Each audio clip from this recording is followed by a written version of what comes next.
প্রচণ্ড গরম পড়েছে, আর এই গরমের মধ্যে রিফ্রেশ থাকতে হলে এই ধরনের রিফ্রেশিং ড্রিঙ্ক কিন্তু আমাদের ভীষণ প্রয়োজন হয়।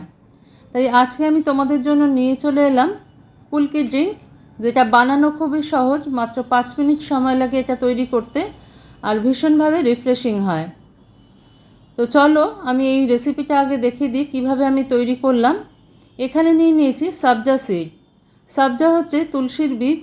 সেই তুলসীর বীজ 1 চামচ আমি নিয়ে নিলাম। এটাকে 5 মিনিটের জন্য জলে আমি ভিজিয়ে রাখবো। 5 মিনিট ভেজানো যথেষ্ট। 5 মিনিটের আগেই কিন্তু এটা ভিজে ফুলে ওঠে। তো এটাকে আমি ভিজিয়ে দিলাম, ফিরে এলাম 5 মিনিট বাদে, দেখো এটা ফুলে ডাবল হয়ে গেছে। যে কোনো অনলাইনে বা গ্রসারি শপে কিন্তু তোমরা কিনতে পেয়ে যাবে এটাকে।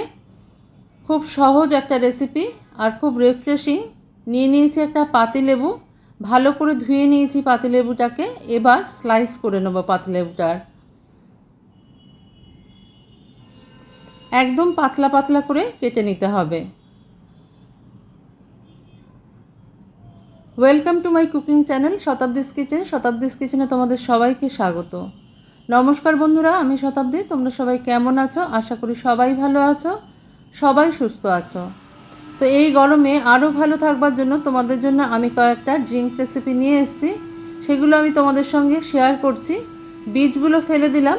এবার লাগবে কাঁচা লঙ্কা। আমি এখানে 4টে কাঁচা লঙ্কা নিয়েছি। এবার একটু চিড়ে নেব, কাঁচা লঙ্কাগুলোকে চিড়ে দুফালি করে নেব।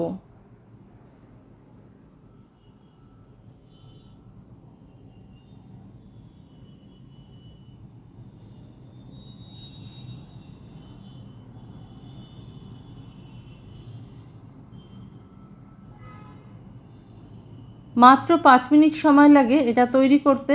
এই 5 মিনিটের মধ্যে এত সুন্দর খেতে লাগে এই ড্রিঙ্কটা। তোমরা অবশ্যই একবার বাড়িতে ট্রাই করে দেখতে পারো। আর খুব সহজ উপকরণ, কোনো ধরনের বেশি কিছু নেই এর মধ্যে, দিতে হয় না।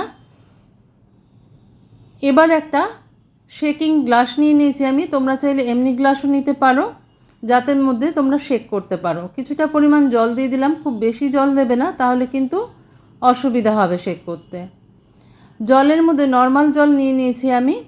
এখানে দিয়ে দেবো এই যে সবজা সিডটা ভিজিয়ে রেখেছিলাম, এটা।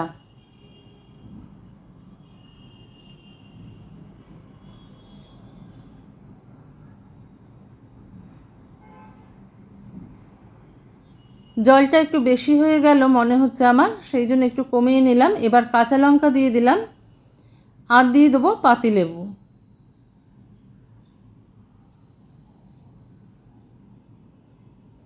দিয়ে দেবো পুদিনা পাতা। সমস্ত কিছুই কিন্তু ভালো করে ধুয়ে নিয়েছি আমি আগে থেকেই। এবার দিয়ে দিলাম রেগুলার নুন। দিয়ে দেবো এখানে চিনি পরিমাণ মতো। যেহেতু আমি এখানে 2 গ্লাস ব্যবহার করছি, ড্রিঙ্কটা তৈরি করছি, সেই জন্য আমি 2 চামচ চিনির ব্যবহার করলাম। মিষ্টিটা যে যা নিজেদের প্রয়োজন মতন আর পছন্দ মতন দিয়ে নেবে। দিয়ে দিলাম বিট নুন। এবার ভালো করে এটাকে আমাদের শেক করে নিতে হবে। খুব ভালো করে শেক করে নেবে।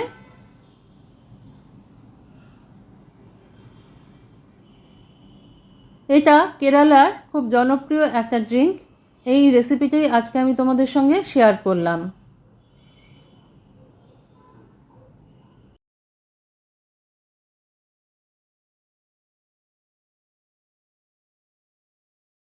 তো এখানে আমি পাতিলেবু, আধখানা পাতিলেবুর রসও দিয়ে দিলাম। লেবুর রসটাও যে যার নিজেদের স্বাদ মতন দিয়ে নিতে পারো। একটা গোটা পাতিলেবুর রসও দিতে পারো। পাতিলেবুর রসটা দিয়ে আবার একটুখানি শেক করে নেব আমি।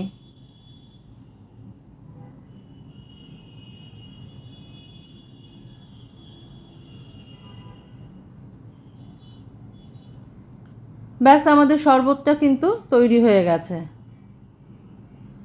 তোমরা চাইলে এর মধ্যে কয়েক টুকরো বরফ দিয়েও শেক করতে পারো। আমি বরফটা পরে মিশিয়েছি। 2টো গ্লাস নিয়েছি, সার্ভিং গ্লাস। এই গ্লাসের মধ্যে আমি পর্যাপ্ত পরিমাণে বরফ দিয়ে নেব।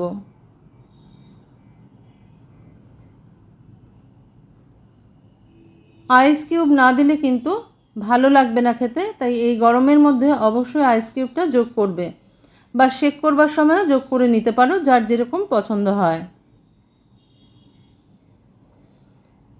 এবার আমি শরবতটা গ্লাসের মধ্যে সার্ভ করে দিচ্ছি। এই গরমে অবশ্যই একবার বাড়িতে তৈরি করে খেয়ে দেখবে, খেতে অসাধারণ হয় বন্ধুরা। আর যদি রেসিপিটা তোমাদের ভালো লেগে থাকে, লাইক, শেয়ার, কমেন্ট, সাবস্ক্রাইব করার অনুরোধ রইল তোমাদের কাছে। একবার বাড়িতে ট্রাই করে দেখবে, অসম্ভব সুন্দর খেতে হয়।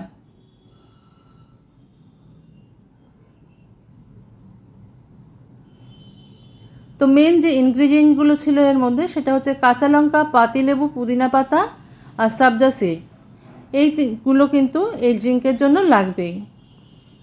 আজকের রেসিপিটা আমার তৈরি হয়ে গেছে সার্ভ করবার জন্য। ভীষণ রিফ্রেশিং ড্রিঙ্ক, একবার অবশ্য বাড়িতে তৈরি করে দেখতে পারো তোমরা কেমন লাগছে, তারপরে কমেন্ট বক্সে কমেন্ট করে আমাকে জানাতে পারো। আজকে তাহলে এই পর্যন্তই বন্ধুরা, দেখা হচ্ছে পরের দিন অন্য কোনো রেসিপি নিয়ে তোমাদের সঙ্গে। তোমরা সবাই ভালো থেকো, সুস্থ থেকো। আর এই ধরনের নতুন নতুন ড্রিঙ্কস রেসিপি দেখতে হলে চ্যানেলটাকে অবশ্যই সাবস্ক্রাইব করে রাখতে পারো।